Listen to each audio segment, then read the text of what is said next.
para ti y este para nosotros.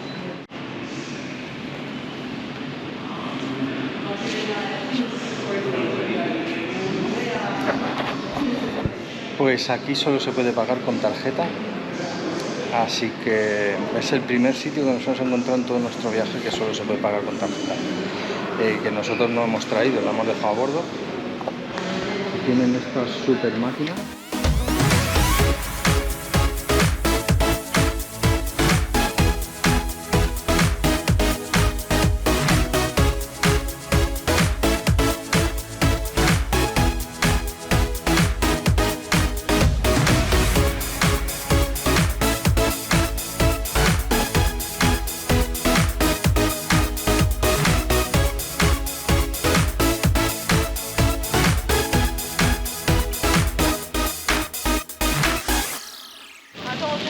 Bueno, despertar cada mañana con la Valeta de fondo es una alegría y la Petite Marie está encantadísima.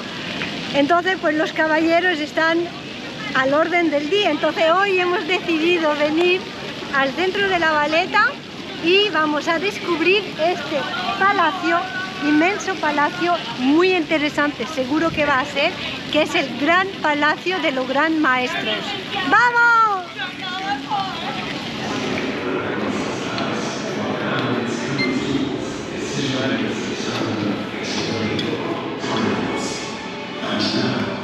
¿Os acordáis que el otro día, cuando hemos visitado la Valeta solo fuera,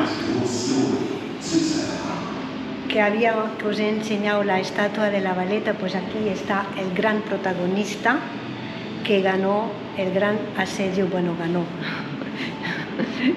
que salió victorioso del gran asedio contra los otomanos, y gracias a él pues existe esta fantástica ciudad.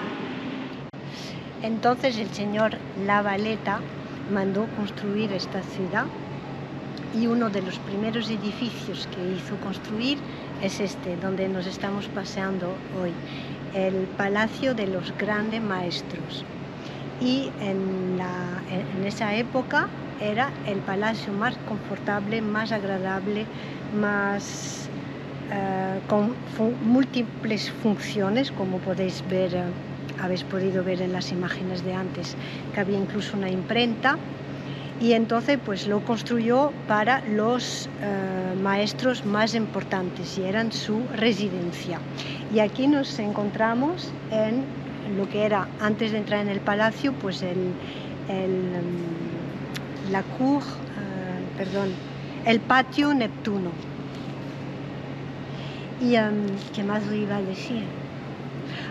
Que lamentablemente la Valeta inició este gran proyecto y no vio la ciudad completamente terminada porque se murió unos años antes. Bueno, todas las imágenes que vais a ver ahora es este palacio de los grandes maestros.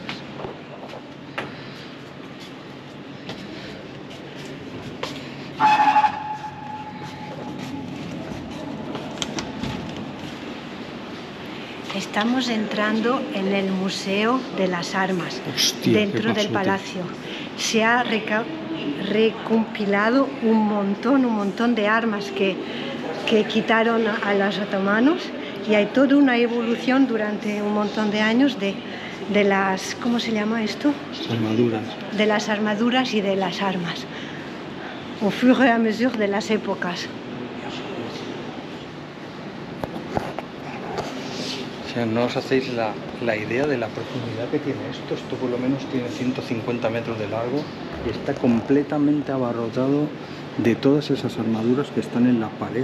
O sea, no os hacéis una idea. Hay miles, y cada una de ellas tenía un otomano muerto dentro, porque son las recuperadas de los cuerpos de los otomanos en el asedio, ¿no?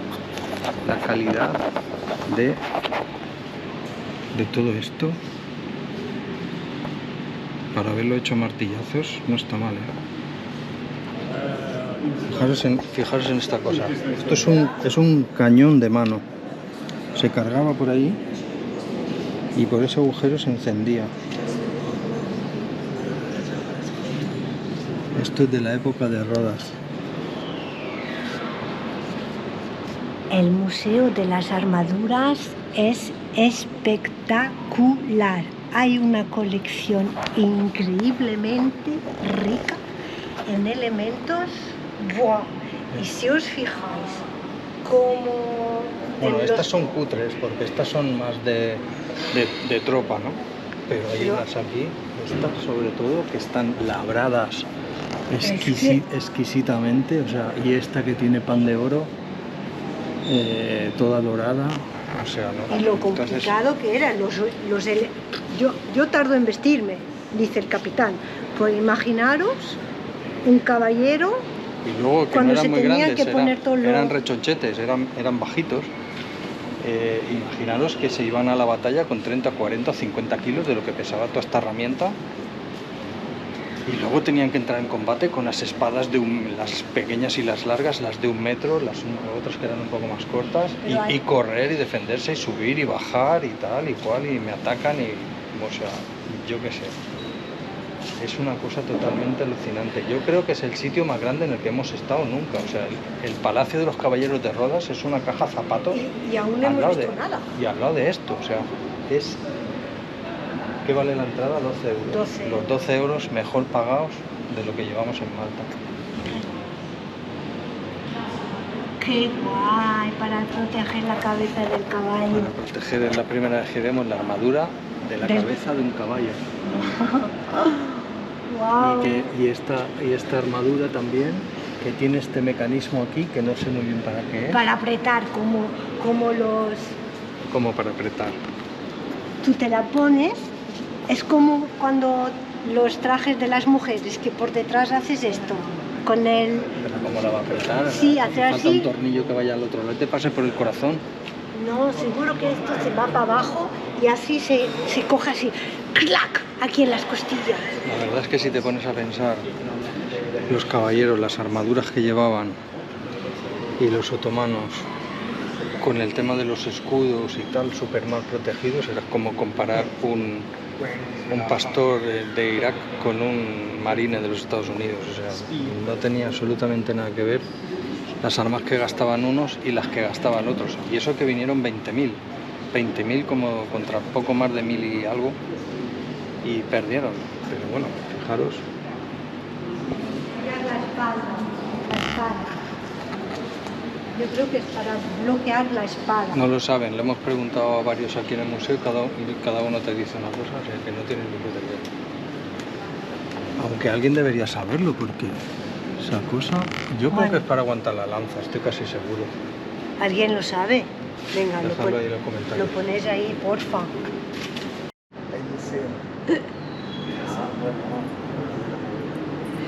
Si los extraterrestres lo ven, se van a reír un montón. Sí. Este se parece a R2, ¿no? No, a C3. C3 peor.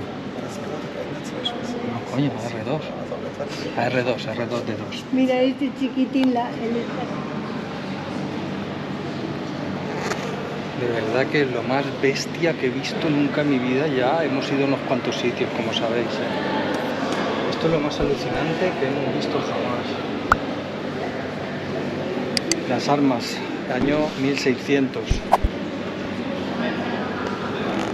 Y esto que os quería enseñar, fijaros lo que es esto, son más cañones de manos, aquel que os enseñé al principio.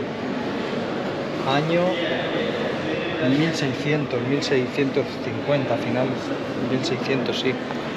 Ese tipo de cañón que lo llevaban, un cañón de mano, se llenaba por la boca, ¿veis? Por ahí, y justo ahí tiene el agujero para la mecha.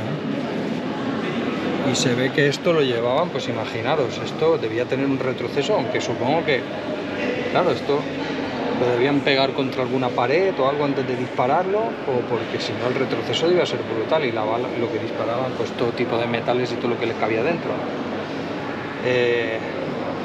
O puestos contra el suelo, ¿no? Hincaos contra el suelo de alguna manera, porque veis que tienen como una rebaba ahí en el culo, como si fuera para clavarlo, no se sabe, tampoco lo habíamos visto en ninguna parte. Es una especie como de cañón pero larguísimo. Aproximadamente puede tener unos 2 metros, 2 metros y medio, con un soporte de madera. Eran avancargas, se cargaban por delante, por la parte de delante del cañón.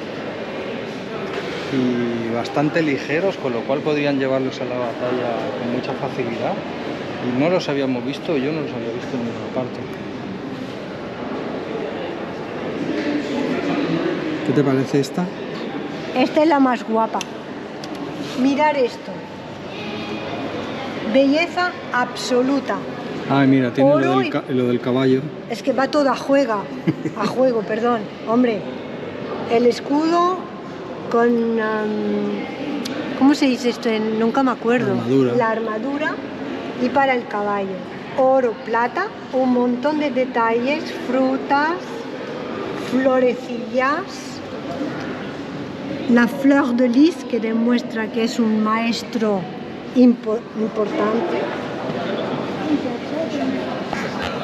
Os fijáis bien en esta arma que yo no había visto nunca, data del año 1700. Un arma que es una espada con una pistola, o sea, lleva todo el mecanismo de la espada y de la pistola, y en la hoja se ve que es la hoja con un cañón para disparar una bala, jamás vista. Una sin duda de esas cosas que no se ven habitualmente en ninguna parte del mundo. Lo podemos encontrar aquí. Si pasa, realmente puedes pasar rápido sin darle mayor importancia, pero es verdaderamente un arma espeluznante, o sea, es una espada fusil.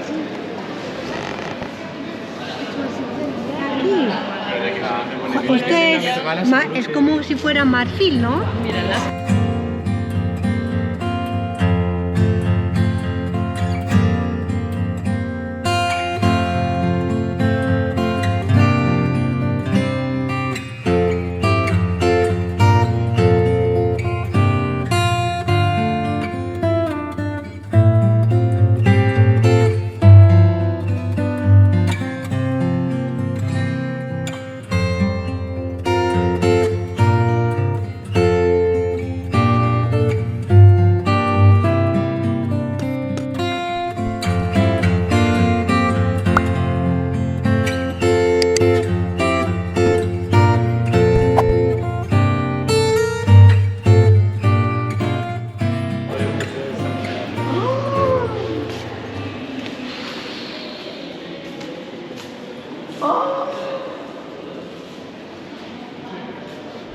Bueno, la visita empieza por el Museo de las Armaduras, que es un valor patrimonial impresionante. Pero luego seguimos y los corredores, los pasillos son... ¡Guau! Mirad esto. Pero aquí solo vivían los caballeros, los que más mandaban, ¿no? Las tropas no vivían aquí. Vivían en edificios fuera de aquí. Esto era la residencia de los que mandaban. Pero fijaros que es absolutamente un espectáculo, ¿eh? Que estos grandes maestros, como tenían muchísimo dinero, pues hacían venir desde Italia a los grandes artistas, pintores, escultores, para hacer esta maravilla. Imagina la pobre mujer que tenía que estar con la vestimenta, el manteau, ¿cómo se dice eso en castellano? No sé. El edredón. Con todas las joyas, que debería pesar un mogollón. Y estar ahí horas y horas, diciendo a ver cuándo termina porque ya me estoy cansando y hace un calor. Después de la sala verde y la roja viene la ocre, que es la sala del trono. Aquí montaría yo una fiesta. Qué brutal, qué es guapo. Que con la máquina, con la cámara no se puede apreciar ni la dimensión, lo que tiene esto de largo, como una piscina olímpica. Y todos los cuadros, las pinturas, los techos, todo alrededor, eso hace 3 metros de altura por 50. todo alrededor, ¿eh? No se va a apreciar, pero os lo cuento. En este mural vemos lo que era allí, lo que es La Valeta con Manuel Island y todo lo que fue la invasión. Y vemos allí, justamente aquí, en este área era el puerto, lo que es ahora el puerto comercial, donde hemos estado fondeando unos días.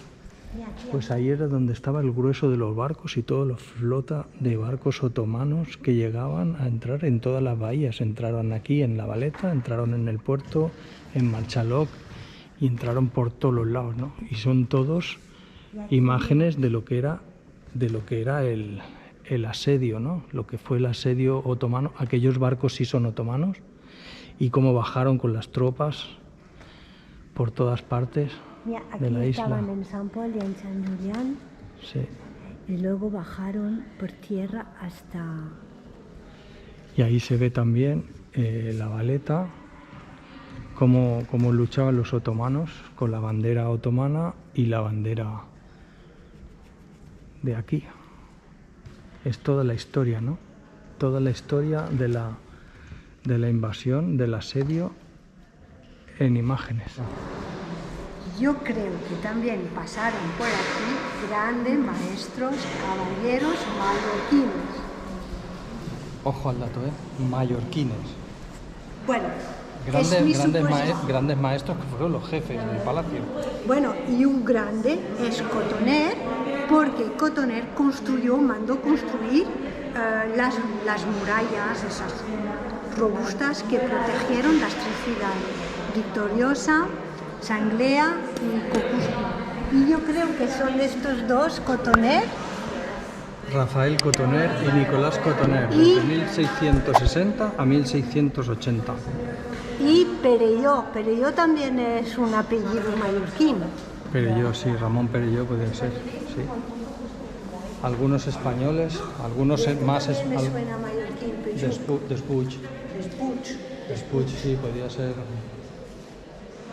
Este concretamente... Pues eran muchos Francisco, mira, Francisco, Manuel, Ramón, Antonio, Ramón, este es portugués. Nicolás, Rafael, o sea, hay mucho nombre. Manuel Pinto de Fonseca. ¿Y aquí había otro? Aquí no se sabe. Comisiones, de gobernadores de Malta. Estos son los gobernadores y estos son los grandes maestros. ¿Y dónde está el jefazo? Jean de la Valette. John de la Valette, 1557-1568. O sea, este estuvo 9 años solo. De la Valette estuvo 9 años y los mallorquines 20. Entre los dos hermanos. Pero cuando vivieron después los mallorquines ya no había tanto conflicto, las ciudades ya estaban construidas. Pero si lo hubiera habido, lo hubiéramos hecho igual o mejor. Que mi cerebro hace... Claro, no se puede visitar todo el palacio, porque este palacio es realmente unas dimensiones importantes. Gigantesco, sí. Pero la mayor parte del palacio siguen siendo pues espacios administrativos y el presidente de la República y el primer ministro siguen teniendo pues su espacio para la reunión. O sea que a lo mejor hay ministros aquí, hay jefes de ministerio, direcciones generales y todo eso, que están en este edificio que es, no os hacéis una idea, es una manzana entera de La Valeta, una manzana entera, sin edificio, sin calle ni nada, una manzana entera, que debió ser, claro, en el momento el edificio más grande que había en la isla. Bueno, creo que terminamos aquí el vídeo, ¿eh? A ver. Hemos venido a comer al Museum Café. Te estaba grabando a ti. Así os explico, porque él graba y no explica nada. Entonces, que ves el objetivo de la cámara, no puedes resistirlo. O sea. Siempre lo mismo. Y pasa lo mismo con los extranjeros, que están grabando por la calle y ella pasa y se pone a... Además se ponen de acuerdo los dos y me machacan. No.